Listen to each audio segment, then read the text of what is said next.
Hi, I'm Rob Brydon, and I am in the great company of Jamie Laing. I don't mean that. Hey guys, welcome back to Great Company. Very, very exciting because today on the episode we have the one, the only Mr. Rob Brydon. Now, if you don't know who Rob is an actor. He's from Wales. He's been in shows such as Gavin and Stacey, The Trip. He was in the Barbie movie. He's kind of a pretty iconic here in the UK. And Rob has had a really interesting life, from building his acting career to being in different movies to starring alongside comedians like Steve Coogan. And I'm very excited to have him on the show today, especially because if you're a Gavin and Stacey fan, the new Gavin and Stacey Christmas special is about to come out, so we're going to be talking about that as well. Okay, if you haven't subscribed to the show, it'd be amazing if you could click that button. It does so many things for us. I cannot even explain. So if you can do that for us, that would be amazing. Let us know what you think of the show and share it with all your friends. That would be amazing. Okay, here we go. Please enjoy this episode of Great Company with Rob Brydon. Knock, knock, rat-a-tat-tat, rat-a-tat-tat. Is there any room in the inn? There wasn't. Not for you, not for you, not for you. Rat-a-tat-tat, rat-a-tat-tat. Any room in the inn? Not for you, not for you. Take your sugary snacks away with you. They're bad for your teeth and your gut. You don't know that, you're just guessing. I think it's been scientifically proven. When you were doing Gavin and Stacey, did you realise how big it was going to be when you started shooting it? No. I knew it was good. I knew it was really strong. Why do you know when something's good? When you're starting to do something, do you just get a feeling for it? Well, you just make you make a qualitative judgment. I mean, I always say that the fact is most things are not hits, right? Most TV shows are not hits. Most films are not hits. Most books are not hits. Most records are not hits, right? Most of them just come and go. And that's okay. But then on this, so the script, you go, so being Welsh, I look at its portrayal of Wales and I go, oh, yeah, that chimes with me. These characters are terrific. And all the characters are so well drawn. You know, they could all stand their own show, I think. You could have a show, you know, just about Dave Coaches. That would be interesting. You could have a show just about Dawn and Pete. I mean, that would be great, wouldn't it, to see a show just about them? There we are. It's getting giggles here. They're all liking it. Yeah. Look at that. So, no, but you never know. I mean, That's really interesting you say that, though. That is so true. yeah, because they're so well written. They're so well written and they're such good characters that you could see everything branch out. You almost know their backstory without knowing their backstory. Well, that's because it is beautifully written. I mean, what James and Ruth have done in that script, it's as good as anything because it combines incredible character studies with tight plot. It's as tight as a soap opera. You know, the way a soap opera has to be economical and move you on and keep you guessing. And Gavin and Stacey has that to it. You have to be honest. Okay, What happened on the fishing trip? I'm not going to tell you. But you wouldn't really want to know, would you? I do. I think everyone wants to know. See, I'm somebody who, right, if my wife has bought me a present, say at Christmas or birthday, say at Christmas, and it's under the tree, there is no part of me that wants to go, I wonder what it is. No. I am for delayed gratification. Let's wait. Let's build. Let's enjoy it. And even when I'm opening it, I'm opening it slowly. Oh, you're not a Yes. No, you're not. I want this moment to last. So when it's Christmas time and you get my present and we it's open going to be together, sugary crap, isn't it? It's not going to be sugary crap. It's going to be lovely and you're going to love it. We're sitting together and you're opening it up little bit by little bit. No, not like that. Not like psychopathic. I'm not tearing tiny strips, but I'm like an old bird. I'm going, oh, save the wrapping now. No, but I take my time. And also, even when I've taken the wrapping off, I might not have looked at it yet. I might have done that and gone, oh, because isn't that all about enjoying life? I mean, who wants a kid of 7 goes, don't they? I still do that. Of course you do, and that's no surprise to anybody. Gavin and Stacey, such a it's a complete cult classic in so many ways, and for everyone, it's coming back for a Christmas special. Holy shit, Rob, that's big. Holy shit, Jamie, it is. Holy shit. Who says holy shit? What would Al Pacino say? Oh, it's back. Was it amazing when the decision like that starts to happen and the feelers go out? Because it's Yeah. been rumored for a while, Yeah. right? Yeah. And then suddenly, and what's so amazing is that if you see on all social media, TikTok and things like that, there are crowds. Oh, we had even more than last time, because obviously when we did the series, we didn't have crowds. I don't think, maybe towards the end a little, but I don't think so. When we did the last special 5 years ago, we had big crowds. This time, oh wow. Even on the days when we were just shooting interiors, so that all they'd see of us is when we got out of the van and went into the house, and then came out of the house to go to the other house where we would just chill out, and occasionally you'd walk up and say hello. But, there's not a lot to see. Now, sometimes we're filming in the street. I suppose that's quite interesting, I suppose. Yeah. But even then, they'd have to put barriers up so to not give any... If there was stuff happening that might give you a clue as to what's happening in the story, they'd put big screens up so then you wouldn't see anything. Do you think the audience are going to, are there surprises, or is there something that you're going to tell me that we're going to have to wait? Is there anything that you can tell me that is, does something really big happen?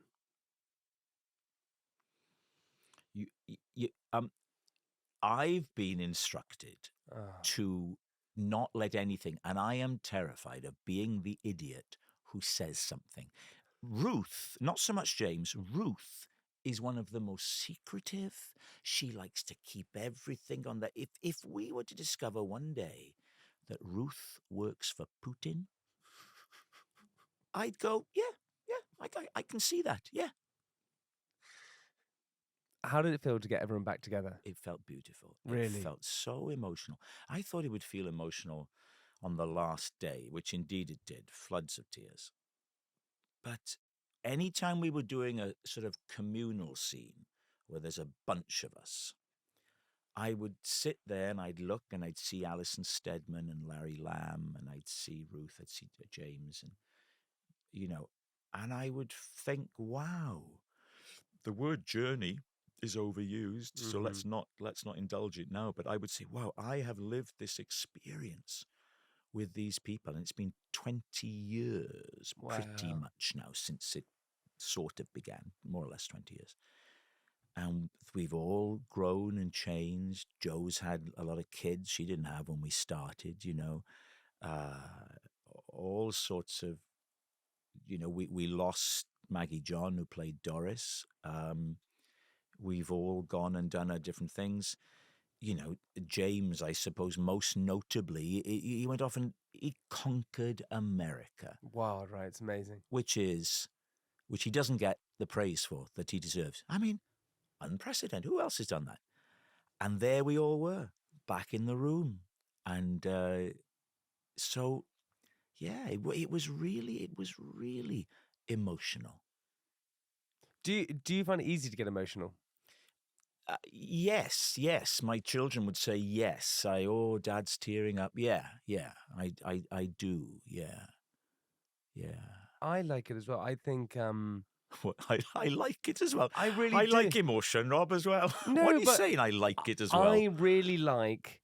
I think having a good cry, being vulnerable, I love it. I can cry at anything. I cry at the John Lewis Christmas advert. I just saw this new Amazon advert. I cry at everything. What's the Amazon advert? Oh, it's amazing. There's a guy who comes onto stage and he's a janitor and he's singing. I've not seen that. It's so good. He's singing. So you sit through the adverts, do you? I like watching because it's emotional. You're yeah. an advertiser's dream, aren't you? Wow. I think it's beautiful when people cry. You were about to ask me when was the last time I cried. I was going to ask you that at the end, but I want to ask you now. When was the last time you cried? Well, I cried on the last day. Did you? Gavin and Stacey. Yeah. Yeah. And I filled up, during it, particularly if I look at Ruth, because we were kids. We were kids. We went to school discos together. Yeah. Before we could drive. I taught her to drive. I took her around. I was older than her. Took her around in the car park by the beach in Porthcawl. So, and then this show, aside from just being a delight to do, it's a hit.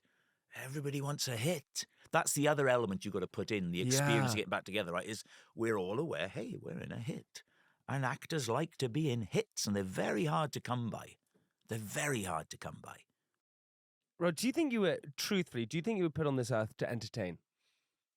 I would never make so self-aggrandizing a statement, but it's certainly what I like to do. What do you love about it so much? What does it do to your body, to your mind, to make you feel? That's a great question. No one's ever asked me that. Because just to caveat just for a second, I want you to. Because Rob, I don't find you entertaining, but I know there are people who do, and I just want to understand it. Because every single situation, whenever I've met you, whether it's on a TV show or when we go for our dinners that we go for, or in rehab, all those times we've had to get. Sorry, if you have been to rehab, I'm sorry. I'm saying it because I'm not a rehab person. Where we met in rehab, all those places. But you love to make people laugh, in such a beautiful way. And when you do Would I Lie to You, and for lots of people know there are breaks and certain things like that you have to reshoot something or do whatever. You even make the audience laugh. Oh. You really do. And so you have this innate ability, firstly, to entertain, but. So back to my question: do you think you were put on earth to do this? No, I'm not going to say that. You can say it though. Then that's a quote. I was put on this earth. No, but I do. You're absolutely right. I do, on that very basic level. Yeah, like. And sometimes it's almost a dirty word, to say, entertainer. I think it's very noble, and I like that. And yeah, I do. What do you love so much about it? I suppose how it makes me feel. Ultimately, I suppose it's a selfish thing because that's how I like to be. I like to have that interaction. Although I suppose then sometimes I think that, we have a group of friends, my wife and I, and they're the parents of 3 other couples who are the parents of fundamentally our 13-year-old son, our youngest.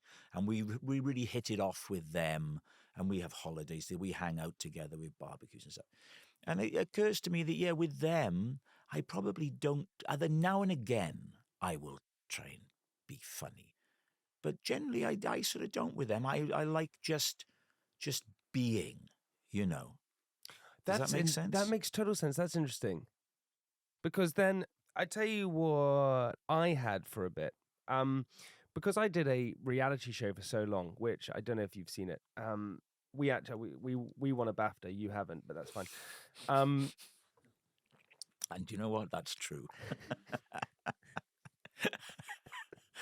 Well done. What can I say? Well done. I'm still trying. But because it was so much, it was 160 days a year we were filming, right? And 160 days a year? Yeah, 160 days a year we'd film. So what would happen is that I was in this constant entertainment mode all the time. So then when I was off camera, I would still feel like I needed to entertain. Yeah. And so that became quite psychologically, I suppose, quite exhausting in a certain way. And what I realized is that I just didn't feel comfortable that much being in my own skin. Oh. So if I could entertain, that made me feel more comfortable. Here we go. Now we're getting deep. Now here it comes. Okay. So do you think that within yourself, that when you are your true comfortable self, you can sit back and relax, and maybe that you find entertaining easier in a sort of social situation? This is where he doesn't like to go deep. No. It's interesting. Maybe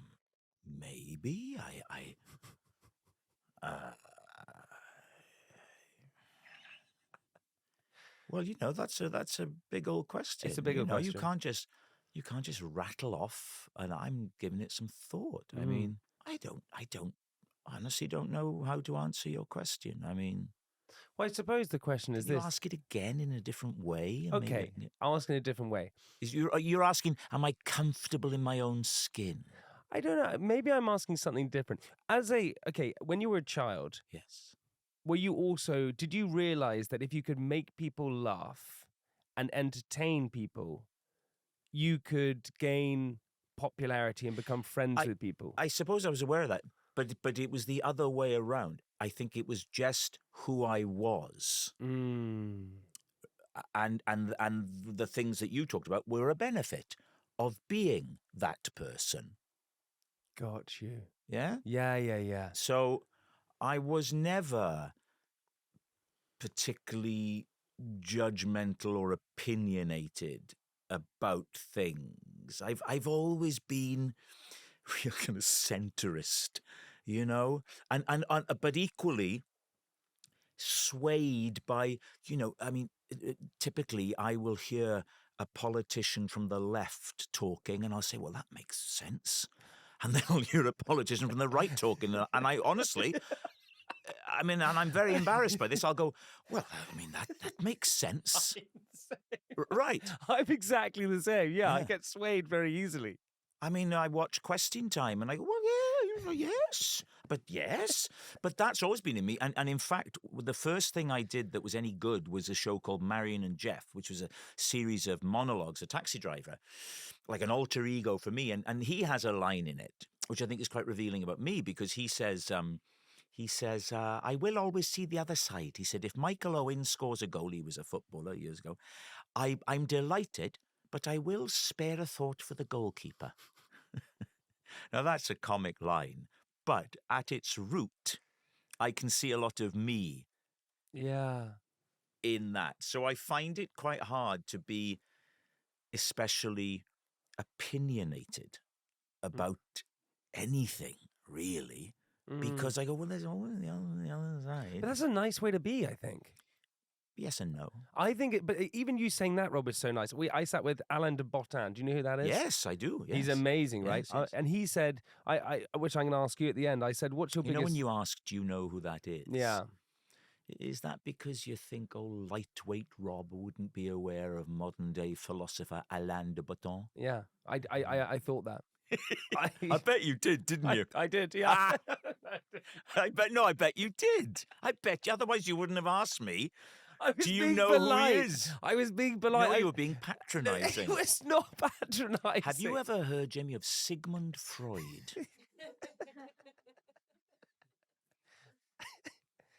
Have you ever heard of Siegfried Sassoon? Oh, yes. Yeah. Wonderful haircuts. For me, the reason why I did a reality show, I always loved entertainment more than anything, right? I loved it. I loved being on stage. I loved making people laugh. I loved, always wanted to be in TV, all these different things. And I think there's a part of me that wanted to do it because I think probably I thought I'd get the validation from the crowd or the people watching. And that maybe came from a small insecurity within me. And there's that kind of idea that most entertainers have something that they're sort of harboring, I suppose. Talk about it. Okay, yeah. I understand how it works. Am I allowed to pause briefly? Yeah, you can pause, sorry. All right, okay. I think there's a lot to be said for introducing the pause into podcasts. There's another one. If yes, subconsciously, not consciously. I just always liked making people smile or laugh. I had an ability to do voices, and of course, not everybody can. And when you can, you forget, like not everybody can sing, not everybody can make their voice do silly things and sound like somebody else. But I was always able to do that. So, wow, how lucky, we can do a thing. I do that stupid thing where I go, hi there, how you doing out there? Great to see you. Oh, my word, how are you today, Jamie? What an amazing place. And that's got such reactions from people, but it's just a stupid, dumbass trick that I'm able to do. I mean, it's not a talent, not really a skill. You can sort of finesse it a bit. But I do that, and I quite just enjoy it, Do that one more time. Hey, Jamie, how are you doing today? Great to see you. Oh, my word. Look at this voice. This voice is now even smaller than it was before. That's really tiny. It's absolutely mad. You ready for me? Hold on. Can you do it as well? You ready? Yeah. Okay. Okay, here we go. Hold on, I've got this. Come on, Jamie. My name's Rob and I'm just sitting in a box. How on earth? Sounds like I need a poo. Well, it does. That's what it feels like. It sounds like you were having a poo. How? So that's your very sort of famous man in a box. I call it small man in a box. Yeah, just a stupid thing. How did you discover you could do it? I was sitting around at home thinking about ventriloquists. I don't know why. I was thinking about how they throw their voices and make them sound like they're coming from somewhere else. And I started going, oh, so how are you today? Oh, so, and then All of a sudden, I was doing that. and I went, oh, and you know the canny part of me, not as canny as you, the sweet factory, but the canny part of me went, oh, that's a thing. What was the first play you did or show you did as a kid? Well, we actually put on a play. Mm-hmm. We did a stage production of Star Wars because Star Wars was the hit film. Honestly. Who's we? I was the ringleader. Okay. How old are you at this point?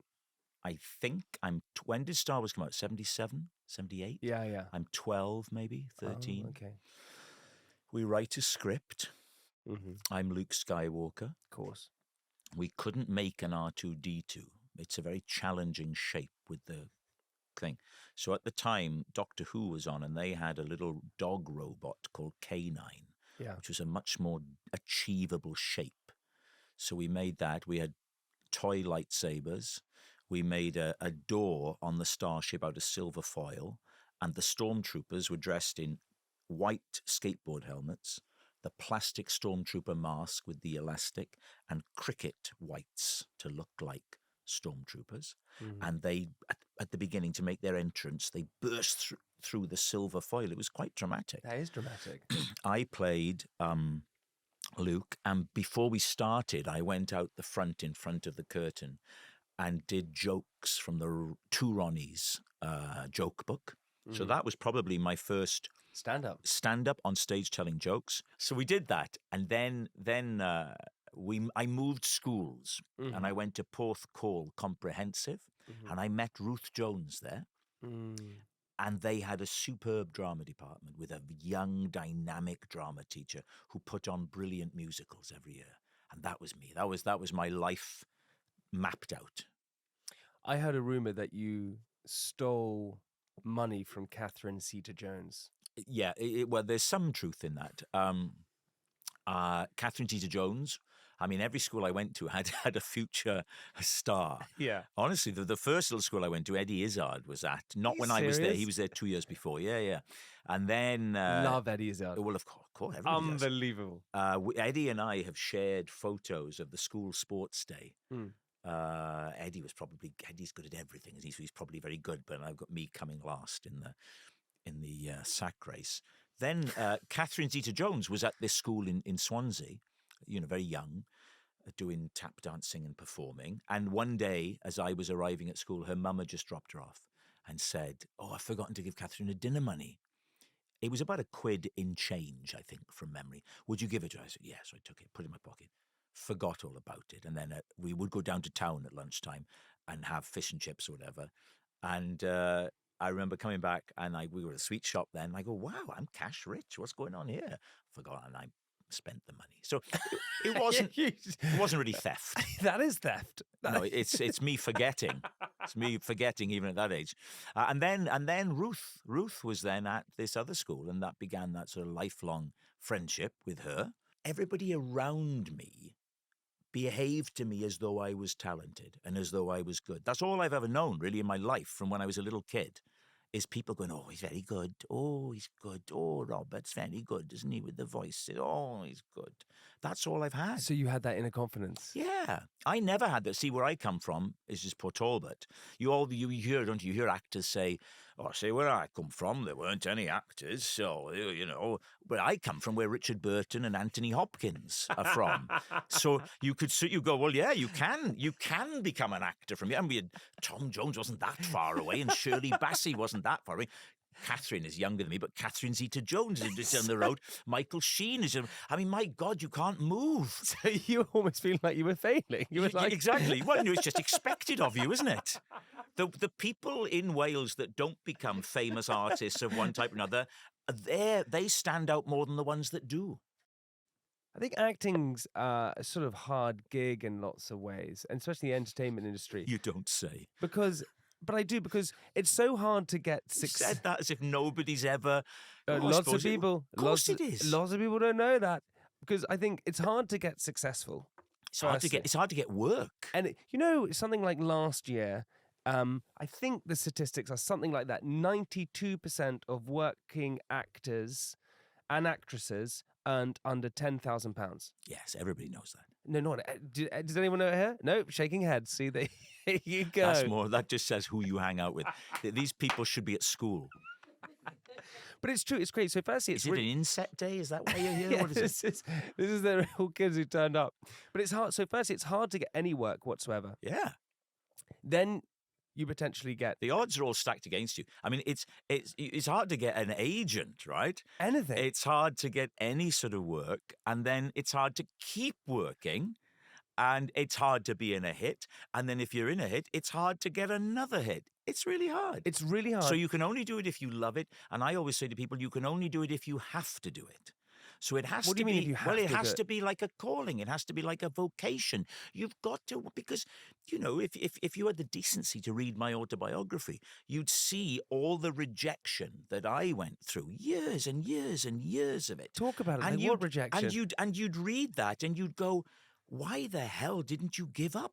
When I read it back, I read it back, and I said, well, if that was a friend of mine, I would have been advising them with a gentle hand on their shoulder. This probably isn't for you. So what keeps you going?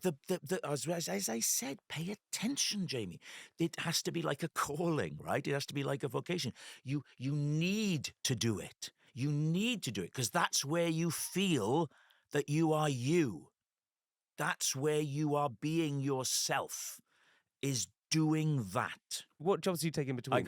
So there was a point where there was just no money coming in. We had to sell some of the furniture in our house to pay some bills. We defaulted on the mortgage. So I did one morning in Kensington High Street, telesales, environmentally friendly industrial cleaning agents. And I went in. And I tell you, a funny thing that happened with that was I had to have an interview. Well, I'd never had an interview for a job because I was a DJ, a presenter, an actor, and everything. And the guy was, and I felt like a failure, and he's a very sweet guy. And I had to fill in a bloody form. I'd never done that. And they said, hobbies. I don't have hobbies. I want to be an actor. This is what I do. So I keep rabbits, right? And then As a hobby? Yeah. And then he said, so tell me about the rabbits. He was being very sweet. He was being nice. So I said some waffle. And then I instantly felt guilty because I thought, well, this guy's just doing his job, isn't he? And I started making stuff up about rabbits. Anyway, I go in to do the job and they give you a script and they give you all these numbers, like Glengarry Glen Ross. They give you all these leads, right? And you phone him up. And what you do is you lie. You say, hey, Jamie, hi. It's Rob from, Acme Cleaning Products, and just wanted to say thank you for helping us out with that survey, because we've had the what survey? Because we've had the results back, and what survey? We've had the results back. I don't remember us. We've had the results back. Are you sure the results are amazing? And listen, I just want to thank you. So thanks for that, Jamie. Oh, and by the way, we've got an offer now on such and such, and you've got to get them to give you an order number, right, for this product, okay? And there's a script, and I've got to find out details about Jamie. What's that accent, Jamie? Where are you from? I had one guy, I remember, he was German. Where are you from? I am from Stuttgart. I said, Stuttgart? We had our honeymoon in Stuttgart. We didn't. You say this, and you've got to get, and as you're doing this, you've got headphones on. There are supervisors coming around and they're listening in, and they're going, come on, come on. And you've got to get to the stage where you get an order number. And if you get that order number, bang, and you get to ring a bell at some point, and there's all the best sellers up and think, well, I mean, I was doing this and I did it, and we got to lunchtime and I was hating it. And I went out onto Kensington High Street going, because, I'd been working on radio a bit of time. I thought, oh, what's happened, And I remember thinking, here's what I thought, right? I thought, I can do funny voices. I thought, not everybody can do funny voices, right? There must be a way of getting paid for doing funny voices. So I didn't go back. I walked away from that.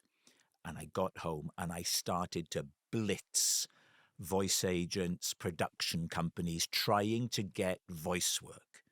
And eventually I did. And then everything was okay because I can make a living doing that. What was the turning point in your career? Marion and Jeff, Human Remains were the two shows in 2000. Once those shows came out, and once I was working with those people, it felt entirely like these are my people. This is where I should be. When you get that success, how do you keep your feet on the ground? Oh, quite easily, because, well, unless somebody wants to say, well, what about when you behave like this? But I think I did, because I was already 35. And there's a well-known thing that if the age that you acquire fame at whatever level, because I appreciate that we're not talking about Leonardo DiCaprio here, but, when you acquire whatever level of fame, you can sort of cease to develop emotionally. It happens to pop stars, of course. They suddenly they're not developing. I was 35. I already had 3 children. So, I had responsibilities. Yes, your feet were on the ground in that way. And I think the great thing that's done for me is it has given me this great appreciation of it. Because you work towards it and then you got it. But even today, but today I'm coming in the car to do this. And I'm going, this is great, isn't it? I'm being driven in. I'm going to chat with Jamie. Honestly, I'm going, I don't take it for granted. I mean, this is lovely. 35 is when you started drinking, though. Yes, it is, but not in it would be lovely if there was some dark undercurrent to that. It's really not. I mean, what was your first drink you picked up? The Alka-Pops. Oh, is it really? I tell you what happened. So I get to about, when I was a kid, it just never appealed, right? Just never wanted it. No, and I tried it, like all kids do it, I don't know, 13, 14, 15, whatever. And I would go, ugh. I had a very limited palate. I think that probably affected it. Oh, that's not nice. Whatever it was, beer or wine or I can't remember now, but oh no, I don't like that. But also, I never felt the need. I never felt like, I think some kids would have gone, bringing me down the disco, on Friday. Oh, it's great because it loosens me up. I mean, idiot here never made that connection, right? So I'd be at school discos and I was always smart enough to make girls laugh and keep their attention. Yeah. But I was never confident enough to go, because for fear of rejection, that'd be awful, right? With hindsight now, I think if I had done that, I might have been okay. Yeah. And I would see these other boys who I consider to be positively Neanderthal by comparison, snogging girls at the end. I think, well, how are they? And it was simply because they had Dutch courage. So funny you were so scared of rejection, but you went into an industry which is so full of rejection. That's interesting. It is, isn't it? No one's said that before. Okay. It's so refreshing, Jamie, when you've done a million interviews and somebody finds another. Genuinely, it's really interesting. Yeah. Well, okay, let's really delve here. If someone was rejecting me as a performer, as an actor, I thought they were wrong, right? But if a girl was going to reject me, I would think she was probably right. Does that? Oh, I just heard somebody go, oh. Does that make sense? It's very true. because I had a real belief about my abilities, whatever they may be, as a performer. But not so much with girls. you were in the Barbie movie. 6 seconds. Can you tell the audience who you were? Because they may have forgotten. I was Sugar Daddy Ken, or Sugar's Daddy Ken. When you went through the script and you found your part, did you find your lines quickly? They only sent me my page. I don't think it was even 2 pages. Who did you play in Barbie? Oh, that's right, you weren't in it. Oh, yeah. I mean, take me on if you want, Jamie, but I will hit back. What were your lines in Barbie? So, America Ferrera goes to the home of the discontinued Barbies, Wow. okay, where Kate McKinnon is. Yeah. And as she arrives, she sees me stood up on the next level of this Barbie house with Tom Sturton, who's playing Magic Earring Ken. Yeah. And she sees me stood with my little plastic dog, and she says, "Sugar Daddy Ken?" And I say, no. And I improvised that. That wasn't in the script. I say, "I'm not a sugar daddy." And at this point, we are halfway through my performance. I say, "I'm not a sugar daddy," and I hold the dog up. I say, "This is Sugar, and I'm her daddy." And that's it. That was it. Yeah. How many takes? Not many. I'm very good. No, it was about, oh, I don't know. I can't remember. There's lots of improv as well that, of course, doesn't make it. Well, you also see me, to be fair, there's a bit... Lots of improv that doesn't. No, well, there's always the way. I mean, did you improvise much when you were on it? Oh, no, you were at home, weren't you? You were at home. I remember. You were in your house. That's right. Do you know what, though? Because that performance just then, I felt like I was there.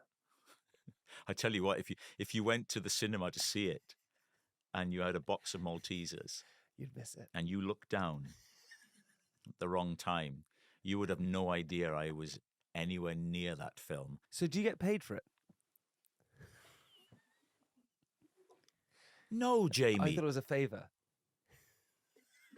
Out of your mind. Of course I get paid for it. Okay, that's good.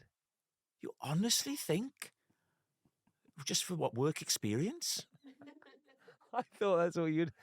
Yeah, I'll do it. Yeah, it'll be fun. I like Margot. Robbie likes me. I'll just go and do it. Incredible, isn't it? Incredible. I think you would be surprised how interested people are in you. I would. Okay. I really think they are, because look, I've become defensive. I know why. Why have you closed your body up like that? There you go. You're so bright and bushy. How many coffees have you had? None. Is that right? I don't drink caffeine. And I think it's for the best. If this is how you are without it, wow, honestly, Jamie. I swear to God, can't drink it. If I drink caffeine, what happens? If I drink caffeine, I get almost jittery. I become worried, anxious. I get anxious. Yeah. Well, I get that, but I can have it if I've got stuff to do. But if I haven't got anything to do, so I had one caffeinated coffee this morning at about 8 o'clock, something like that, and then I won't have any more today. But maybe if because it makes you jittery, it makes you anxious. So jittery sounds like, oh yeah. But I mean, like, that feeling. And a lot of people don't get that feeling with it, do they? They get hey, here we go feeling. So I've got to get... And they become American. Yes, they do. Hey, here we go. Hey, here we go. What you doing? You're drinking the coffee? Oh. Hey, you want the coffee? Do you ever see that Al Pacino? He's just released an autobiography. And he talks very openly about when he lost all his money, because he had very bad advisors. So he lost all his money, and he just assumed he'd never taken an interest in it. Suddenly he's got no money, so he has to do lots of jobs he wouldn't have done. And you can see it. He does this coffee commercial, and it's a perfectly good coffee commercial, but it's Al Pacino, and he's walking around Soho in New York, and he goes, oh, I like a coffee. And it's Al Pacino, and you see him. He's got if you ever see one of my scripts, it'll have coffee on it. I'm doing Al Pacino. And then at the end, he goes, that's good coffee. And if that was my coffee company and I had Al Pacino saying that, I would go, take me now, Lord. I like you, Jamie Laing. Rob, I really like you. I really do like you. And that sounded really insincere, but I really do. I think you're amazing. And what I find so I'd rather be insincerely liked by someone than sincerely disliked by someone. How about that? we like to end the conversation with 8 questions. Let's do it. You ready? I can manage 7. 8. What's a saying or phrase that always makes you smile or cheers you up? Anything that whenever my kids say anything to me that makes me think I've done something right as a dad, that's a fantastic feeling. A little bit of vulnerability there. I loved it. Yeah, some vulnerability outside that normal cast iron hard man exterior that we've come to know him for. Best compliment anyone's ever given you? Billy Connolly once paid to come and see me do stand-up. And that blew me away. And then I ran into him at an awards do, and he quoted bits of it to me. What did he quote saying? You know that bit when you were talking about the so-and-so? That made me think about so-and-so. I thought that was so good. I thought, bloody hell, because to my mind, Billy Connolly is, like Robin Williams, Billy Connolly, these are special. Yeah. Eddie Murphy, these are special people. What scares you most about yourself? Well, I always think that thing, we have nothing to fear but fear itself. When fear gets a grip of me, I hate that. I hate that. And sometimes I can keep it at bay, which is why I do all these things like, exercise. And we talked earlier, didn't we? Was that today? It's been here for so long, right? Yeah. And saunaing and cold plunging and trying to eat the right food. Part of that is to stay in a good place physically and mentally, live for longer, but in the short term, be strong and robust. What's something you can't let go of? That I can't let go of? Yeah. Like, what do you mean by that? I don't know. It can be a physical object. It can be a memory. It can be an emotion. A thing you've said, a moment you've had with someone. Rob Brydon Not is... really. I mean, I don't know. Thing I can't let go of? Love? Elvis. I love Elvis. There you go. It's Elvis. Stupid answer. Stupid question. You're going to like this one then. What's something that you'd be embarrassed for people to know you like or want? Oh.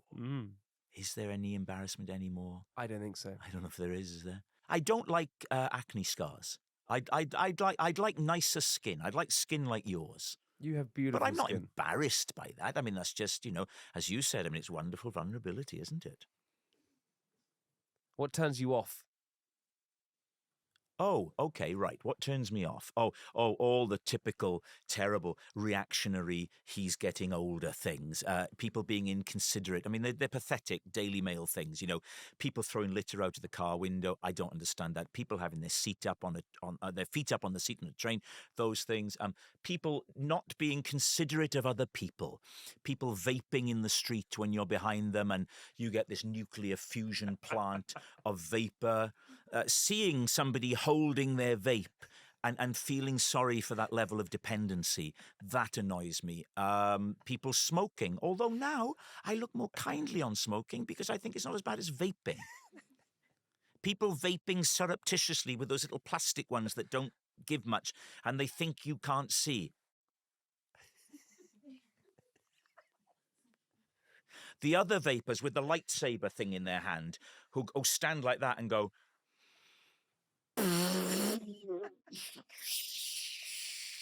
Those people. Horrible football fans. I took my kids to see Chelsea the other day, and we're down near the away fans who are from the football club, the Arsenal, a North London club. And there we were, and there was one guy, he looked like Jack Lowden from Slow Horses. Yeah. He had a tidy beard, he had slicked back blondish hair, quite well dressed. He had one of those lightsaber vapes here, and he would stand up and he would look across like that, and he would start making the wanker sign, and he would start using the C word at them. What the hell are you doing? What are you doing? I don't understand that. Number one, he's blocking the view of the people behind. That's the first thing. Yeah. Occasionally. Wanker! Yeah, you are. And what is he doing? Then Saka came off for Arsenal, right? Bukayo Saka, right? Lovely, great, wonderful, talented man, devoted his life to football, has become the best of the best. He's walking past us because he goes off behind the goal. And then he starts, it's not in a racial way, but he's giving him all this abuse. And I'm going, well, what? And then he has to come out of his row, right? Yeah. And he's being so polite to all the people that he's going past. Going, sorry. And he winks he goes, sorry. Like that. You don't get to be polite after what you've been doing. Polite is gone now. What turns you on? Oh, baby. Here we go. What you mean in a sexual way? Up to you. Well, what do you mean? Well, what turns you on? I see trees of green and skies of blue. And I think to myself, what a wonderful world. More and more, the natural world. Beautiful. And shagging within it. No, more and more, the natural world. Seriously, right? The natural world. And that can be my garden, right? Coming here today, I'm looking at all the leaves that have fallen. And I got real pleasure from that. I'm just looking at them and going, wow. What do you like most about yourself? Oh, for God's sake. What do people say to this? I don't know. Yes, you do. You've been sitting there. What do you like most about... What can you say to this without sounding like an arse? You don't sound like an arse. What do I like about... I mean well. There we go. All right, I do. I genuinely mean well. I don't really wish anybody any harm. I don't wish anybody any ill. Mm-hmm. I like the fact that I have some natural abilities. I feel very grateful. Yeah. That I can do that stupid thing with my voice. I can sing. I can act. I can make people laugh. I like that. I can portray a story as an actor. I really like the fact that I'm able to do that. Because that's just a thing that you either are. You can finesse it. You can work at it. Right? But I like that. I like that I'm able to do that. I would say that. Bonus one. Yeah. Favorite swear word, but you have to do it in Uncle Bryn's accent. Oh no, I won't. No, I won't do that for you. That's not fair because that's not Bryn. But it's probably the F word. I have a trainer, right, and she trains me over Zoom. I've got a garden room with a gym. I've done very well, and I do that, right. So I have music on in there. So I train. Yeah. And when I train, right, what I love to do is swear at my trainer, and she likes it too, right? Mm-hmm. Maybe because I'm paying her. She finds it funny. I do. Listen, I tell you what. This is interesting. I quite like to entertain when I'm training. It makes you feel good. So I will F and blind. I'll say, so she'll say, she's Canadian. She'll go, Nadia. She'll go, okay, Rob, now let's, you want to do, she doesn't speak like that. She goes, there. And I will go, are you out of your fucking mind? And then I'll imagine I'm telling someone else. And then she told me to do like the box rotation and then do the long leg mountain climber. I said, you fucking mind? The fuck you trying to do here? You're crazy. That's when I enjoy bad language. But generally speaking, there's no need. There's no need. I love that. There's no need. Rob, well, whether you were born to do it or not, I think we've all been thoroughly entertained. You're amazing. You're an inspiration to me and so many other people. And thank you so much for being on Great Company. I've thoroughly enjoyed it. When I arrived, I mentioned that my 13-year-old son said, oh, bring some of his sweets back. And you said, oh, you can take plenty of sweets. I just, on camera, are you still going to honor that pledge? They're upstairs waiting for you. Rob, thank you so much. You're the best. Jamie Laing speaking earlier today in London.